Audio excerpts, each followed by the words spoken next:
Bienvenido a la unidad número 4. En esta unidad vamos a topar temas referentes al embarazo en adolescentes. Primero vamos a partir de la definición de qué es el embarazo en un adolescente. Según la OMS, el embarazo en la adolescencia se define como aquel que se produce en una mujer entre el comienzo de su edad fértil y al final de la etapa de la adolescencia. Según la OMS, la adolescencia está entendida entre los 10 a los 19 años y se divide en adolescentes jóvenes de 10 a 14 años y una segunda adolescencia de 15 a 19 años. Las complicaciones tanto en el embarazo como en el parto en la adolescencia constituyen la primera causa de muerte en mujeres de 15 a 19 años a nivel mundial. Las adolescentes embarazadas, además de enfrentarse a la misma situación que cualquier otra mujer embarazada, deben enfrentarse a una mayor desprotección, con mayores preocupaciones sobre su salud y su situación socioeconómica. De manera especial, las menores de 15 años y las adolescentes de países con escasa atención médica y nula protección social. Aquí hay que hacer una gran diferencia entre un embarazo infantil y embarazo adolescente. De por sí ya vemos que la OMS divide al embarazo adolescente en una adolescencia temprana y una adolescencia posterior, puede ser también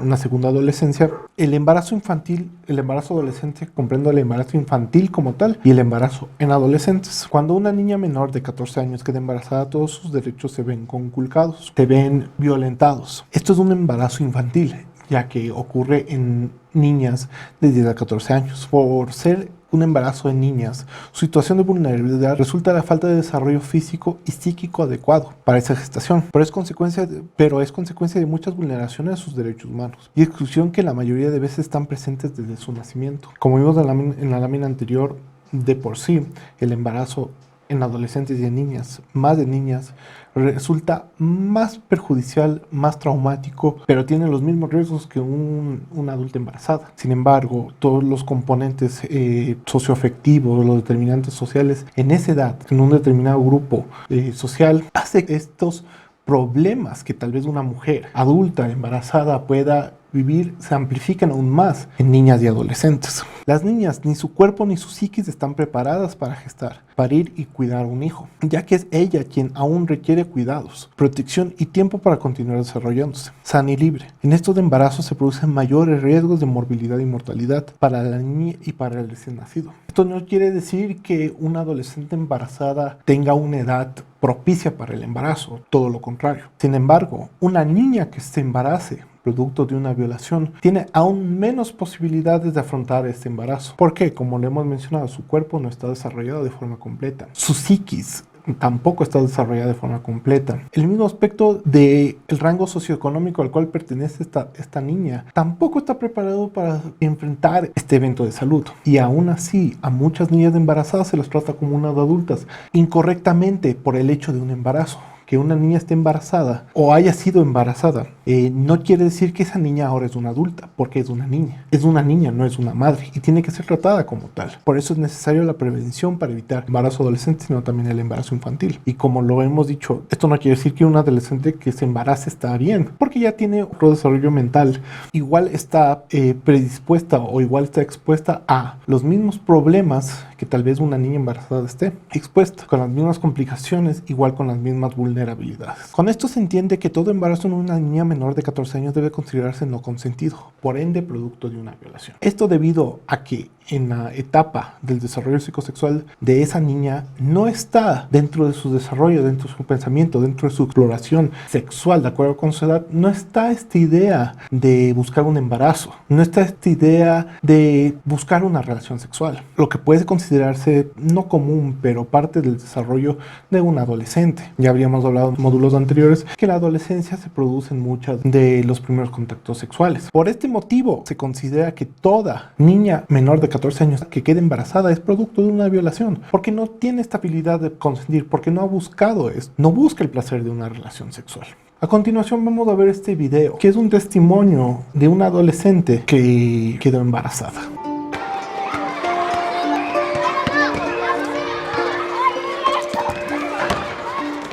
A veces creo que tener un enamorado es algo, no sé, siempre te va a pedir una prueba del amor.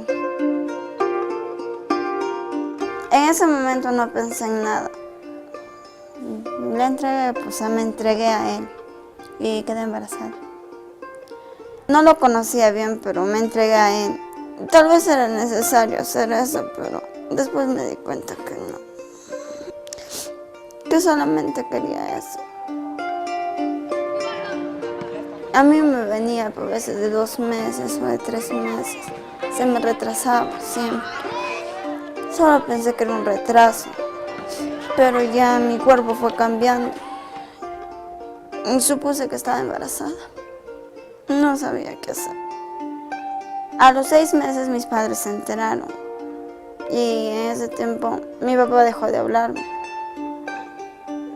Simplemente me dieron la espalda. Pero de ahí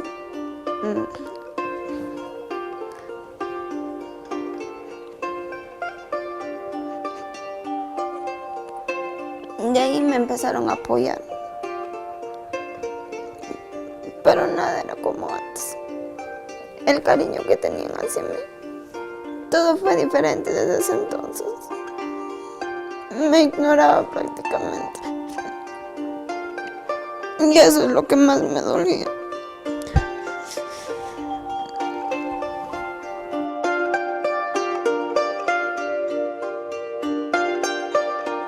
A él sí le dije, pero simplemente me ignoraba y me cambiaba de tema. Primero me dijo que tal vez no era de él y tal vez era de otra persona y que uno de sus amigos le había dicho que le iba a ayudar a pagar un aborto. Y mis papás se enteraron y me dijeron que no lo hiciera. O sea, me cambiaba de tema, a veces me cambiaba con temas de sus tareas o de sus trabajos o de sus amigos.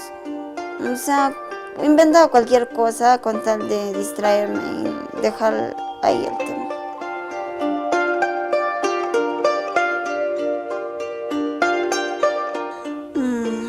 Los dolores me dieron el sábado a las 2 de la mañana, todo el día, y di a luz el día domingo a las 12 del mediodía.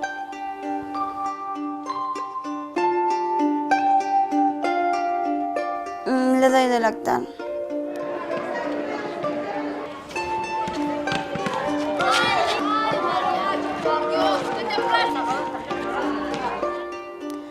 De ahí todo el día está despierta, entonces estoy ahí haciéndole distraer hasta que se duerme.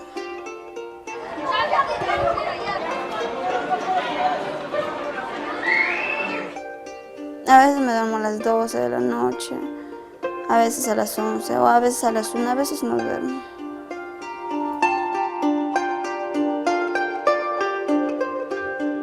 Si el chico realmente les quiere, les va a respetar.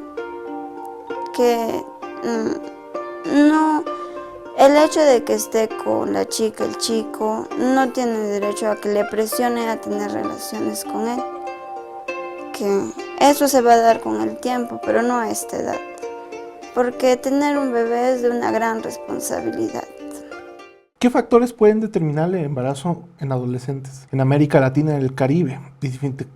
Por algunos participantes, en una fuente dada por un programa que estaba a cargo de la OMS. Podemos decir que hay 4 puntos o 4 determinantes, que pueden ser individuales, que pueden ser relacionales, comunitarios y sociales. Aún así, el embarazo en adolescentes y el embarazo en niñas, pero enfocándonos un poco más en el embarazo adolescente, tiende a ser un componente multicausal.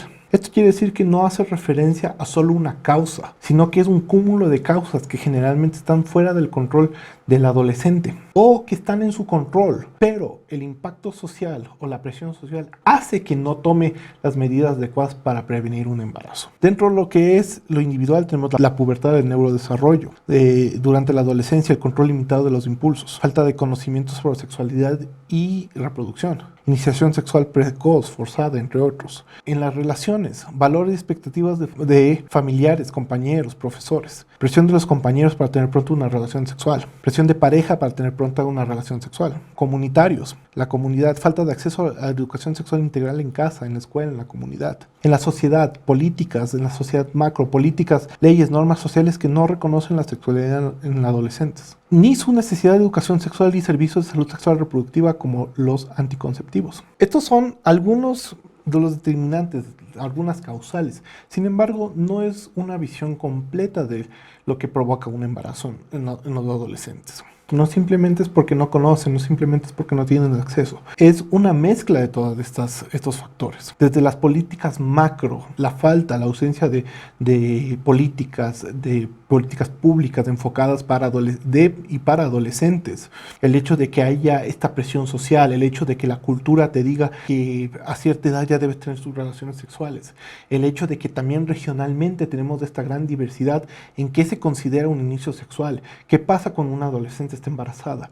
Todo esto podemos ver que influye en una decisión individual, en una decisión personal. Vemos que existe una presión de arriba para abajo, lo cual resulta en un efecto de abajo para arriba, por así decirlo. Porque aún así que podamos nosotros decir el embarazo adolescente, bueno, esa adolescente se embarazó, esto también ejerce un gran peso social, socioeconómico, político, ambiental, psicológico, físico, el cual no se ve al principio, pero tiene un peso. Tiene un peso que acarrea a la familia, a la sociedad, a los círculos más cercanos de esta adolescente. Por eso no podemos pensar en una simpleza o un reduccionismo en cuanto a lo que son los determinantes del embarazo en adolescentes, ya que reducirlo tanto a decir que es por la causa de falta de información o falta de políticas públicas nos hace pensar que eso solo es el causal, cuando el causal va más allá de, es una especie de vista horizontal del problema, que debe de tomarse en cuenta sus procesos históricos,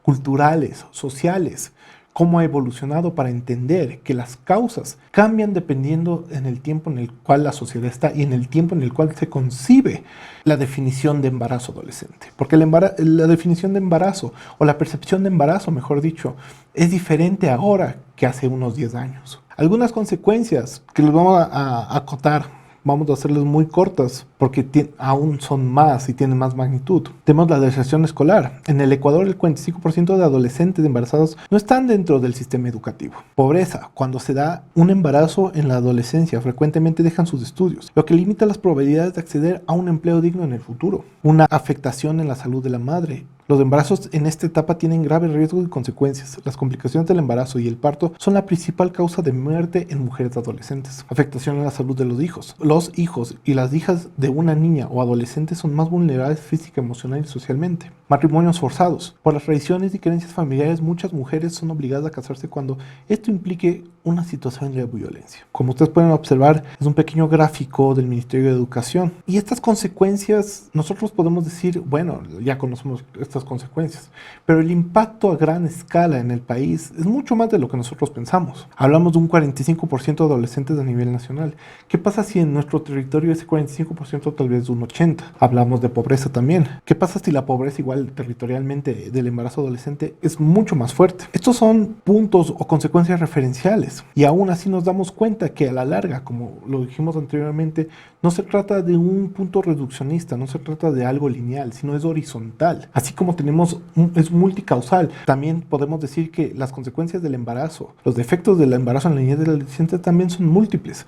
Y se autoalimentan uno con el otro. De por sí hay una deserción escolar, esto promueve la pobreza y lo cual promueve a que las adolescentes en un futuro no puedan acceder a un empleo justo. Esto a su vez afecta la salud mental de su familia, la salud emocional, la estabilidad social. Tenemos este punto de los matrimonios forzados. ¿Cuántos matrimonios forzados, ya sea en la sierra, en la costa, en el oriente, han sufrido adolescentes por quedarse embarazadas? Estas adolescentes que vemos que dicen los padres que si no se casa, que se deben de casar por el embarazo, porque se embarazó se deben de casar. Puede decir que son embarazos forzados. En niñas, las niñas embarazadas, los embarazos forzados radican cuando las niñas son obligadas, y también las adolescentes, son obligadas a casarse con el adulto. En el caso de las niñas, con su violador. En el caso de las adolescentes, tal vez con un adulto, el cual le embarazó. Hablamos de un matrimonio forzado, el cual también es una forma de vulnerar los derechos de las niñas y adolescentes. Como vemos, estas consecuencias también impactan en los derechos de las niñas y de las adolescentes,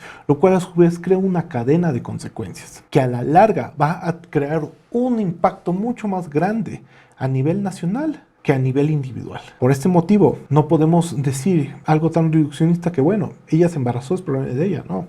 Si una adolescente se embaraza o si una niña queda embarazada por una violación, vamos a ver que todo empieza una reacción en cadena que puede ser generacional. Como se ha observado en diferentes estudios, en diferentes estadísticas, adolescentes que han quedado embarazadas generalmente vienen de familias con historial de embarazo adolescente. Esto también llega en la parte de lo que es transgeneracional, lo que es histórico, que también debemos tomarlo en cuenta para idear programas, para idear planes, estrategias. Esto es una causal y también es una consecuencia. A continuación vamos a ver dos videos en relación a las consecuencias socioeconómicas del embarazo en adolescentes. Aquí vamos a hacer un pequeño cuestionamiento. ¿Es el embarazo adolescente una pandemia?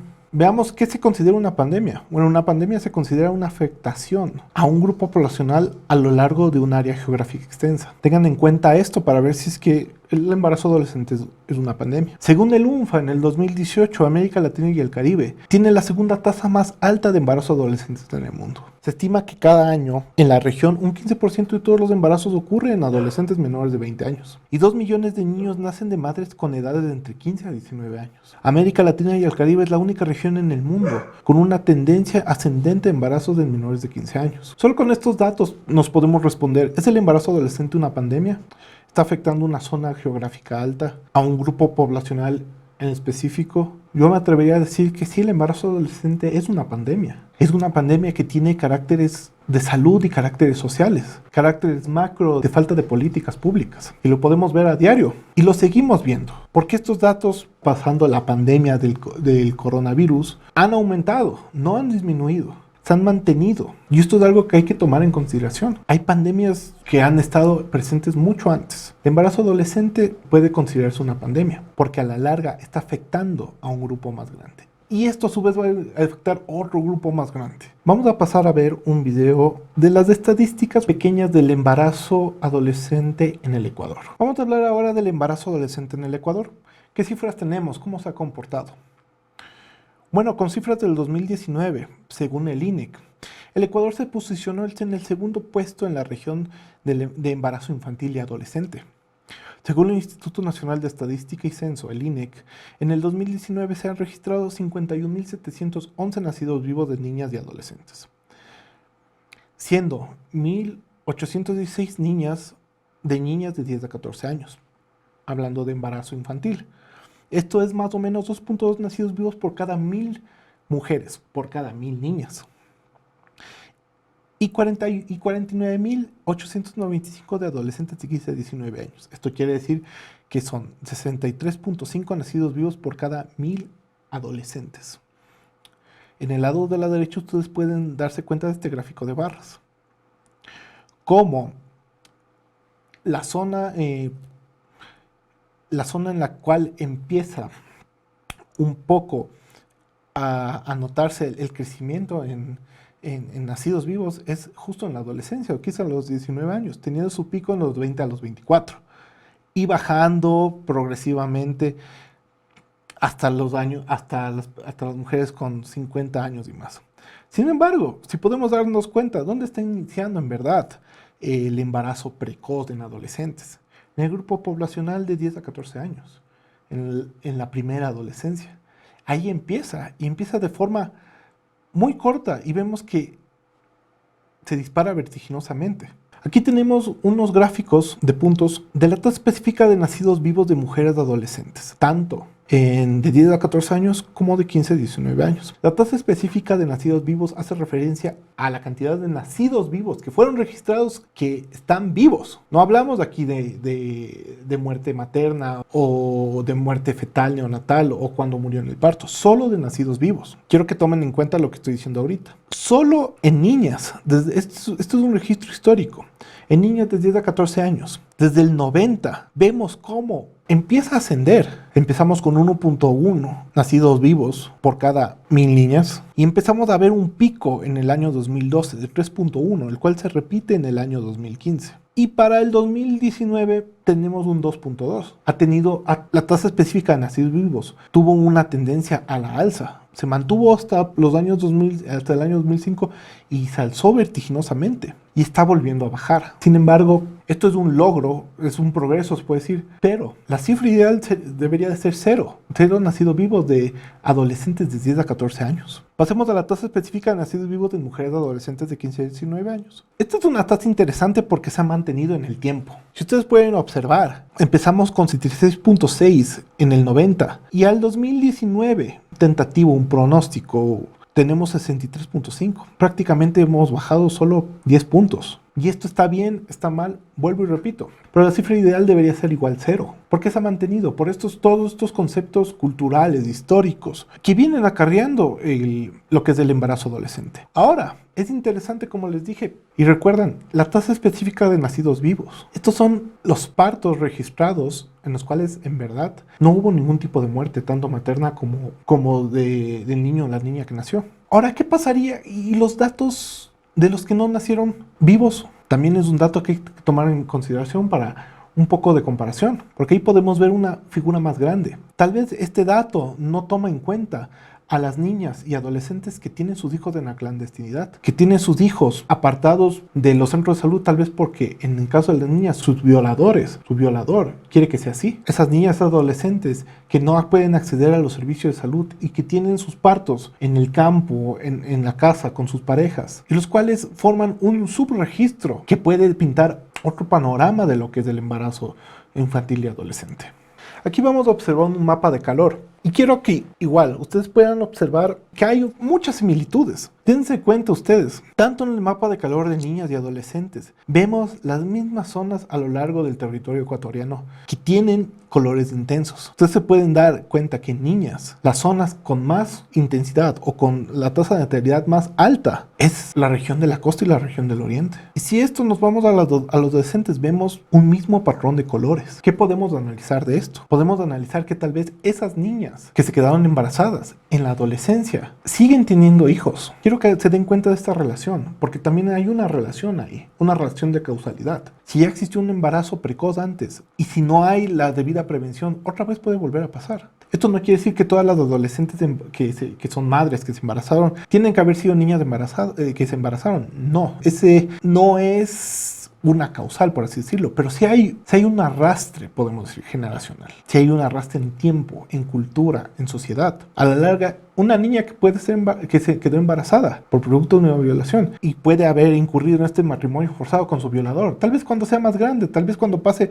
de los 14 a los 15 y 16, vuelve a estar embarazada de su mismo violador, lo cual sube aún más esta estadística. Por eso es importante analizar estos mapas de calor, porque si se dan cuenta, el mapa de calor de niñas y adolescentes es casi exactamente el mismo, pero con más casos registrados en adolescentes. Y esto no quiere decir que en niñas hay menos casos. Tal vez hay subregistros, igual en adolescentes. Aquí les voy a mostrar un árbol del problema, que prácticamente quiere decir el incremento de embarazo en niñas y adolescentes. Desde el Plan Intersectorial para la Prevención del Embarazo en Niñas y Adolescentes. Aquí se puede ver las diferentes causales dentro de este árbol del problema que incrementan el embarazo en niñas y adolescentes aquí en el Ecuador. Esto está enfocado en el Ecuador. Vemos limitadas habilidades de competencia en la toma de decisiones informadas sobre sexualidad integral, limitado acceso efectivo a servicios de salud sexual y salud reproductiva, incremento de violencia basada en género, especialmente la violencia sexual. Y así va dividiéndose en otros componentes, los cuales llegan a este punto en explicar el incremento del embarazo en niñas y adolescentes. Aún así, y con lo que hemos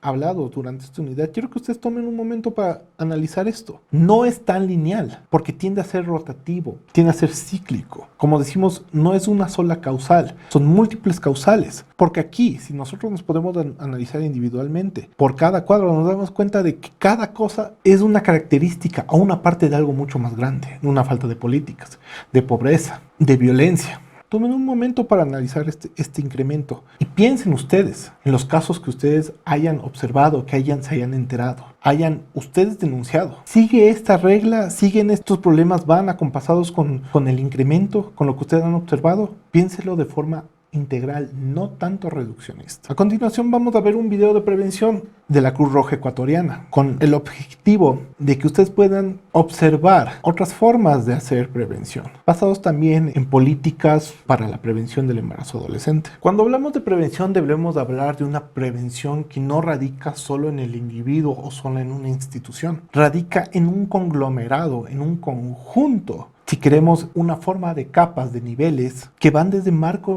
marco institucional hasta un marco individual. Aquí podemos ver en esta figura el abordaje ecológico para el embarazo en niñas y adolescentes, el cual está tomado del UNFA, de la fuente de la maternidad en la niñez para enfrentar el reto del embarazo adolescente del 2013, en el cual nos hace referencia a los factores protectores y los factores de riesgo. Vemos que los factores los factores protectores de abajo para arriba y los factores de riesgo de arriba para abajo. ¿Esto qué nos quiere decir? Que generalmente el individuo, mientras más tiene factores protectores o mientras más hay esta conciencia de prevención, hay mejores políticas, mejores leyes, mejor entendimiento en la familia, sin prejuicios, sin tabúes, el poder hablar, desde abajo se crea una protección. Pero sin embargo, si es que hay leyes apáticas, si hay desidias, si es que hay desde arriba, si es que hay cero comunicación, cero entendimiento de lo que es la prevención, de lo que es el embarazo, si todavía estamos en estas trabas de que si la adolescente se embarazó es porque ella abrió las piernas, porque ella quiso,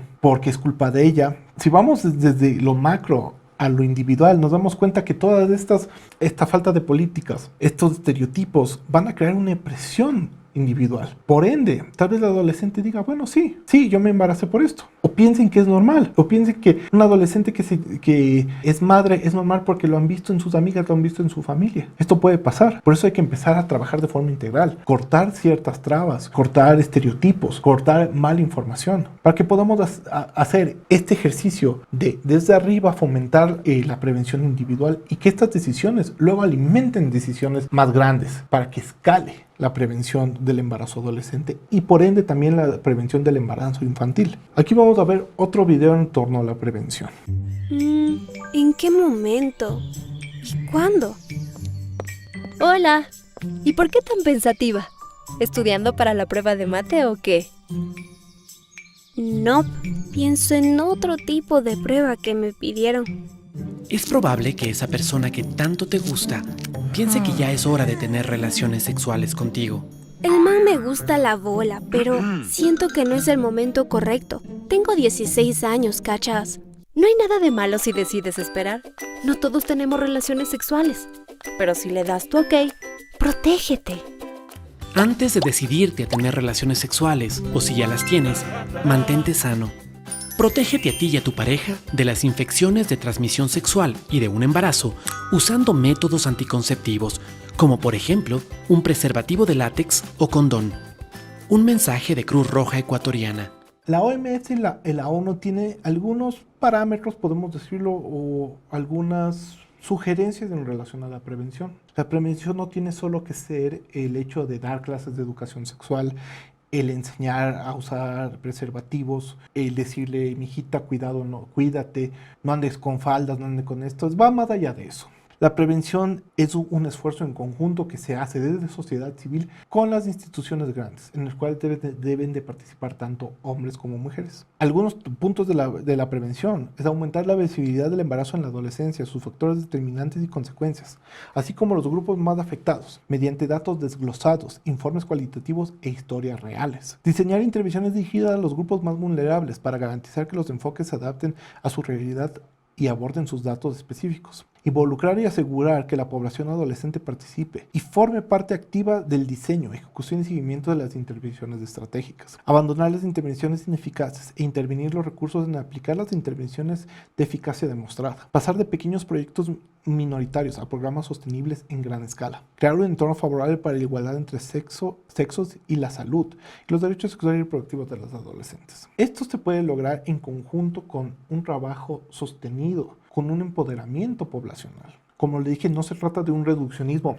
de que nosotros tenemos las respuestas, el Ministerio de Salud Pública, Ministerio de Educación, cualquier tipo de ministerio, nosotros tenemos las respuestas, nosotros sabemos qué hacer. No se trata de eso, se trata de un trabajo en conjunto. En el video anterior, que habla sobre el plan intersectorial para la prevención de embarazo en niñas y adolescentes es un trabajo que se hizo entre algunos ministerios, Ministerio de Educación, Ministerio de Salud, pero que sin embargo también debe ser mejor socializado con la población, porque tal vez muchos de ustedes no sepan de este plan intersectorial, tal vez muchos médicos no sepan de este plan intersectorial. Y seguimos con los mismos enfoques que no han sido efectivos, seguimos con las mismas formas de tratar a las niñas y adolescentes embarazadas. Y debemos de cambiar, pensar no solo en estos reduccionismos, no solo en llenar cifras, en llenar matrices. Tenemos que pensar más allá, en cómo prevenir el embarazo adolescente y embarazo infantil. Porque este ejerce una gran carga social y nos está afectando y nos va a seguir afectando a la sociedad.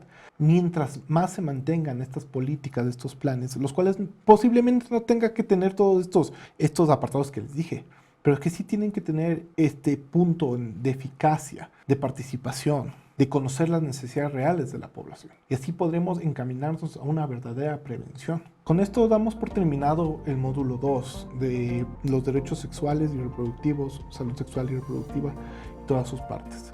Muchas gracias por su participación. Gracias por su participación. Les invitamos a continuar con la siguiente unidad.